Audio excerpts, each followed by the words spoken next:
very good evening to all of you, friends. A very good evening to all of you. Welcome to BYJU'S Exam Prep, the most comprehensive preparation app for all exams. We bring to you in this very session the weekly legal affairs for the month of February.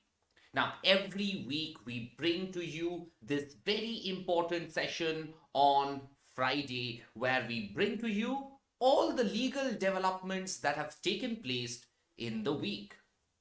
Now, why is this session so important? It is important owing to the fact that since students who are preparing for CLAT and other law entrance examination must have ideas and understanding about the legal development that are taking place across India as well as in the global scenario. So there are certain important legal judgments I'll come up with in this next couple of minutes, and I'm going to also talk about a new bill that has been introduced in the state of Rajasthan relating to advocates. So guys, let's begin with this session.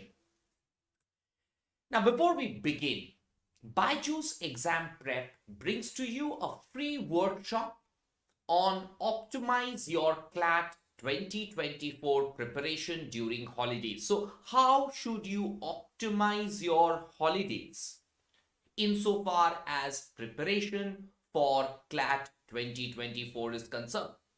This particular workshop is going to be conducted by Nivedita on 26th of March at 6 p.m. So hurry up and register now for this free workshop. Moving on. As I said, the government of Rajasthan has introduced a bill insofar as protecting advocates is concerned. Now we see a lot of assault, lot of use of criminal forces against advocates and other people who are related to the profession of law. Now, to prevent assault, use of criminal force against advocate, the state of Rajasthan has passed this Rajasthan Advocates Protection Bill. Now, the objective of this bill is to prevent offenses of assault, grievous hurt, criminal force, criminal intimidation against advocates, and damage or loss of their property. Now, there are a lot of advocates who are appearing for accused. Now, people feel that, why is this lawyer appearing against a particular individual?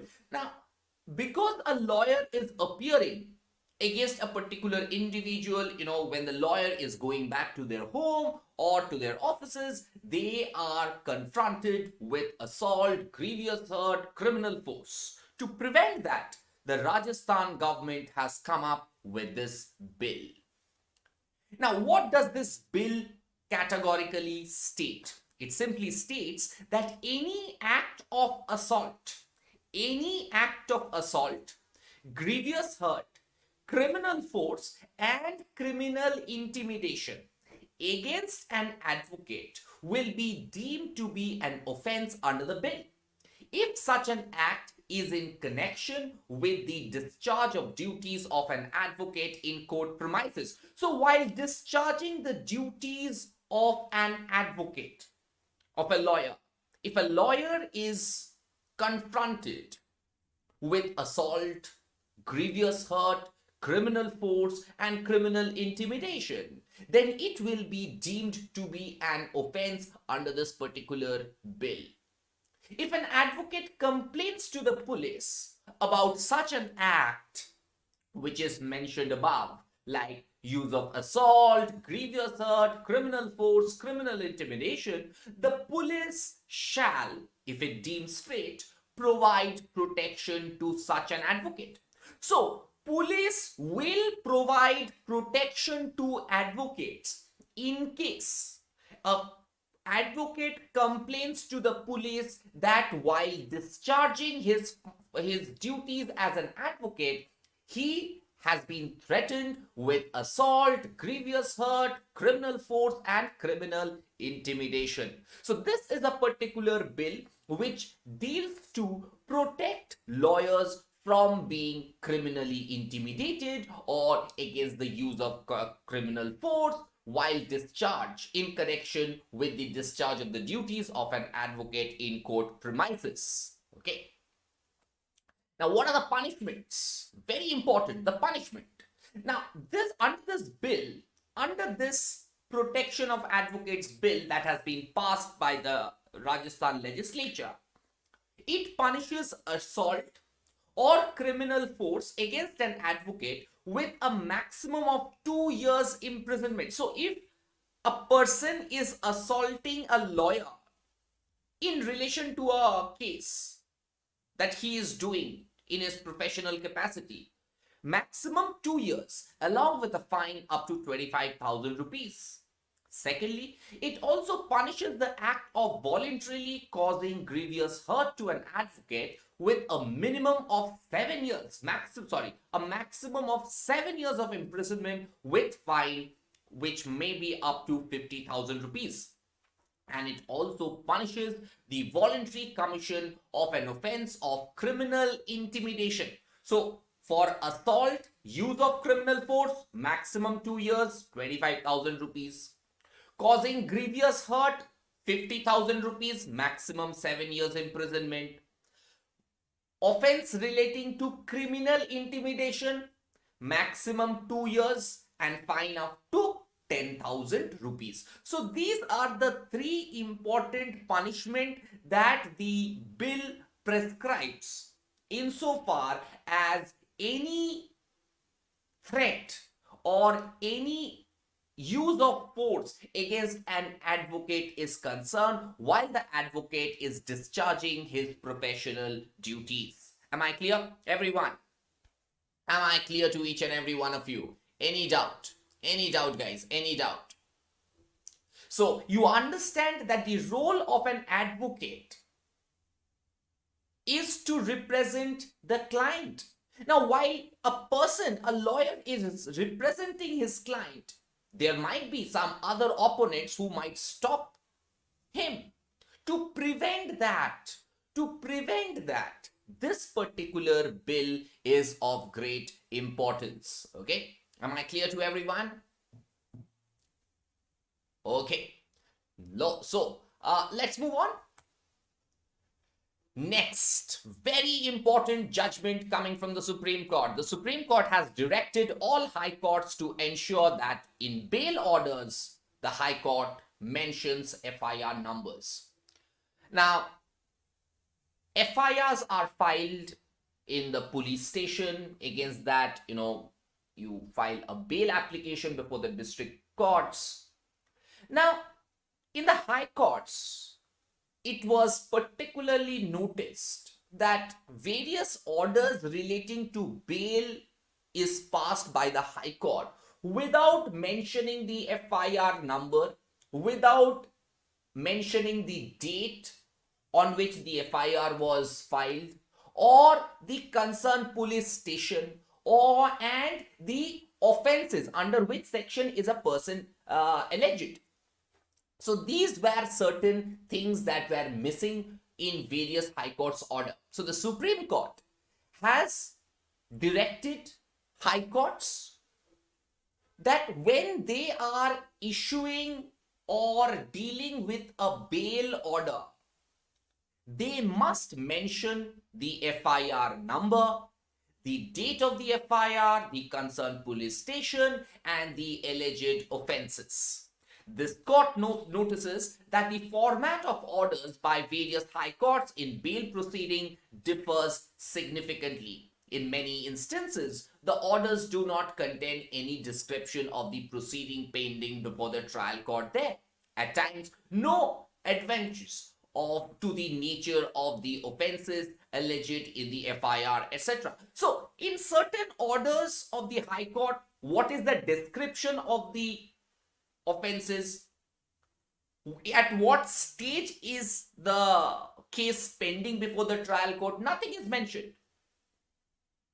The court is of the opinion, very important, the court is of the opinion that a bail or an anticipatory bail matter, High Court should endeavor to ensure that all basic essentials, very, very important, all basic essentials, which includes FIR number, date on which the FIR is instituted, and in which police station has the FIR been instituted, and the alleged offense under which section are duly mentioned, are duly recorded or reflected in the format of the order. This order shall be circulated to all the high courts throughout through their registrars. So there is a particular order coming from the Supreme Court which says that high courts, while dealing with bail matters as well as anticipatory bail matters, must maintain a proper format. That, okay, FIR number is given, which police station, the date of the FIR, the stage at which the trial is pending before the trial court, under which section are the allegations. So everything must be properly recorded in those high court bail orders. That is what the Supreme Court has directed all high courts to ensure. Okay. Moving on.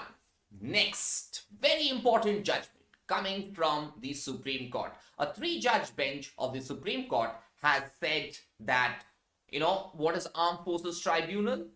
Armed Forces Tribunal is a tribunal that was set up under the Armed Forces Tribunals Act of 2007. Now, I'm sure that, armed forces, the laws are pretty much different from what laws we have as civilians. So civilian law is very different from the law of armed forces. Now, the question is whether an order that is passed by the AFT, Armed Forces Tribunal, can be challenged before the High Court under 226 or not. Now, there were certain judicial orders which said that against an order of the Armed Forces Tribunal, appeal lies directly before the Supreme Court. Now, the Supreme Court in this particular matter was concerned whether judgments or orders that are passed by the Armed Forces Tribunal can be challenged in the High Court under Article 226 of the Constitution or not. The Supreme Court very categorically states that it is to be challenged before the High Court firstly. Because if you directly come to the Supreme Court, then there is no two types of judicial scrutiny. There has to be at least 2 stages of judicial scrutiny. Now, if the Armed Forces Tribunal gives an order, and if it comes to the Supreme Court, there is only one appeal. Now, generally what happens, you go to the district court, then to the High Court before the single judge, then before the division bench, then you come to the Supreme Court. Now, if you come against an order directly to the Supreme Court, it is not fair. That is what the Supreme Court says. And it says that to deny the High Court to correct an error which the Armed Forces Tribunal may fell into, even in exercising jurisdiction under Article 226, would be against the constitutional scheme. So, it says if you deny the rights of the High Court to entertain a petition against an Armed Forces Tribunal, it would be unconstitutional. Secondly, very importantly, it says that what should be kept in mind is that in administrative jurisprudence, at least 2 independent judicial scrutiny, very, very important, please note it down, 2 independent judicial scrutiny should not be denied. A High Court judge has immense experience. In any exercise of jurisdiction under Article 226, the High Court are quite conscious of the scope and nature of the jurisdiction, which in turn would depend on the nature of the matter. So, if you deny the High Court the power to entertain a petition challenging an AFT order, Armed Forces Tribunal's order, it would be against the constitutional scheme, number one. And secondly, there must be at least two independent judicial scrutiny to an order. If you directly come to the Supreme Court, there is only one judicial scrutiny. It should not happen. Is that clear, everyone? Okay. Okay. Any doubts? Any doubts? Okay. Now, next important judgment coming from the Allahabad High Court. The Allahabad High Court has categorically stated that POSCO Act cases cannot be quashed on the ground of a compromise. Now, POSCO Act deals with heinous offenses such as rape, molestation against minors. So here is a particular law that deals with heinous crimes against minors. Now, can a case which is registered under the POSCO Act,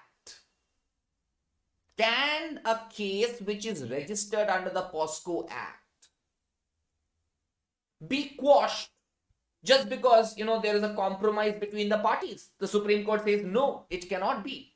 In heinous offenses such as rape and molestation of minors, which are punishable under the POSCO Act of 2012, the victims do not have the freedom. The victims do not have the freedom to compromise as if it was a compoundable offense or a civil cause.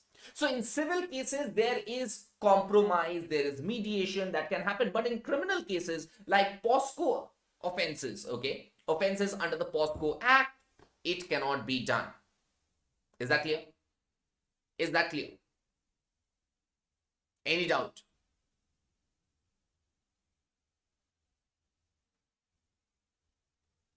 Any doubt?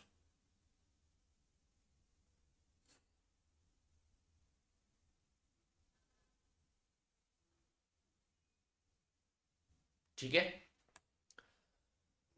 The Allahabad High Court further said that the accused may be acquitted if the charge is not proved, or if proved, he would be convicted. Short of that, the accused can say that he is entitled to be discharged. Of course, he will have the right, whatever the law permits, and at whatever stage. In any eventuality, in a matter like the present one, that is under the POSCO Act, this court cannot interdict the prosecution and quash proceeding for the saying of the complaint based on compromise between parties. So in POSCO cases, even if there is a compromise between the accused and the victim, the court should not quash the proceeding, even if there is a compromise. Am I clear, everyone? Is that clear? Okay. Let's move ahead. Another very important piece of news. Mr. Rahul Gandhi, a former member of the parliament right now, has been convicted in a defamation case by a Gujarat court. So what did Mr. Rahul Gandhi say? Now, during the 2004 election, Mr. Gandhi made a statement saying within courts, I'm not saying that, right? He said very categorically that why all thieves share the Modi surname. So he was referring to Lalit Modi, Nirav Modi, and our Prime Minister, Shri Narendra Modi. So his statement was, why all thieves share the Modi surname. Now, a defamation case was filed against him, and a Surat court in Gujarat has convicted Mr. Rahul Gandhi under Section 500 of the Indian Penal Code and has sentenced him to 2 years of imprisonment. So what? Let's not get into the politics of it. But let's understand what is defamation. What does the law of defamation say?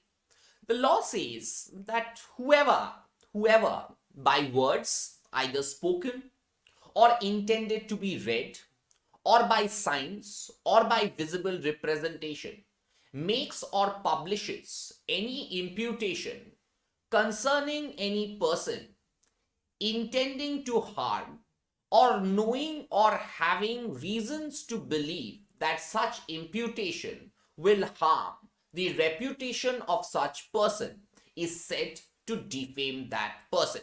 So, if someone by his words or things that he has written, sign language, visible representation, makes any imputation against another person intending to harm him, intending to harm his reputation. So every individual has a reputation of his or her own. So if by your statement you are intending to harm someone else's reputation in the eyes of third party, that amounts to defamation. Is that clear? Is that clear, everyone? Okay.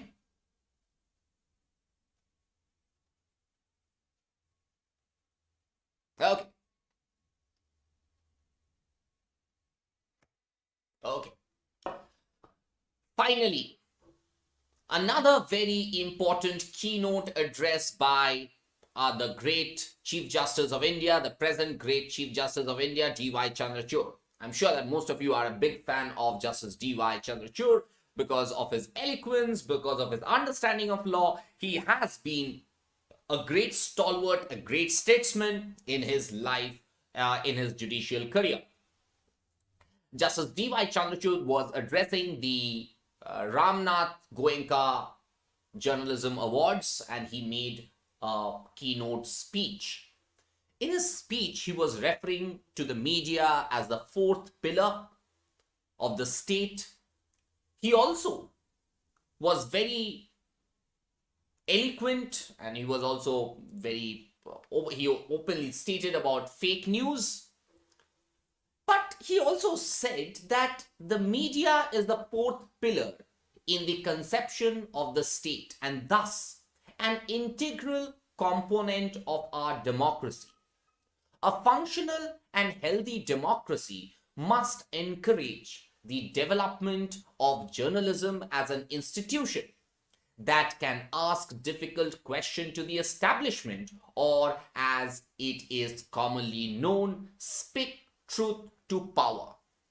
Now, journalism in India, he was referring to, is fading away because, there is paid journalism, there is fake news across, and this entire keynote address made by Justice D.Y. Chandrachud in the Ramnath Goenka Excellence in Journalism Awards is up there in the YouTube. I would request each and every one of you that after you are done listening to this particular session, go through D.Y. Chandrachud, the Chief Justice, keynote address in this particular function. He said that the vibrancy of any democracy is compromised when the press is prevented from doing exactly this.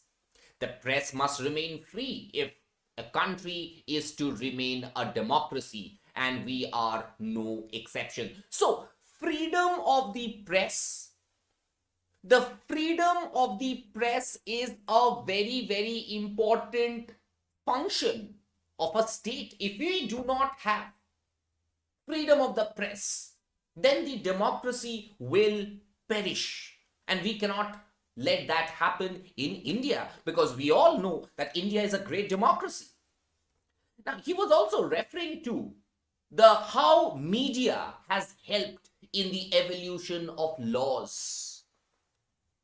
Now, during the Nirbhaya rape, gang rape, and murder case in Delhi, there were huge amount of media coverage, which led to criminal law reformation. The parliament changed law, and it is because of the media.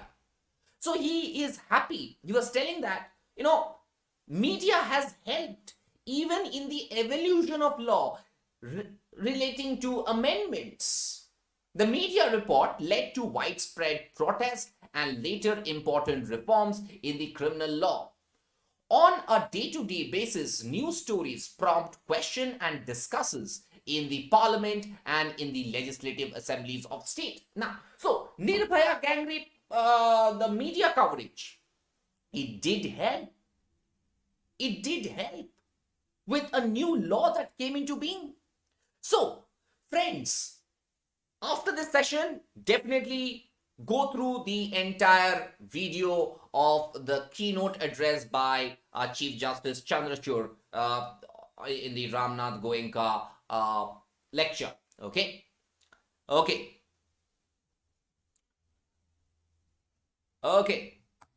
So guys, BYJU'S Exam Prep brings to you a CLAT 2024 comprehensive course. I'm sure a lot of you have joined this particular course. There are very limited seats now. Secure a seat as soon as possible. In this CLAT 2024 comprehensive course, we shall be providing you with 300 plus recorded videos across 5 sections, 300 plus hours of live classes, 35 mock tests for CLAT and other law entrance examination along with video solution, monthly e-magazine for current affairs, and the entire content is based on an extensive analysis of the last 5 years of CLAT question paper. So hurry up and register now. In case of any doubt, you can call us at 95388 95678. So guys, before we end, do subscribe, and if you have liked today's session, do press the like button. Do subscribe to our YouTube channel. Do follow us on our Instagram page. Do like our Facebook page. Do join our Telegram channel. And do not forget to download the BYJU'S Exam Prep app. Thank you very, very much. God bless you. Stay home, stay safe, stay healthy. Have a great weekend ahead. Bye-bye. Take care. Tata. See you next week with another important legal developments.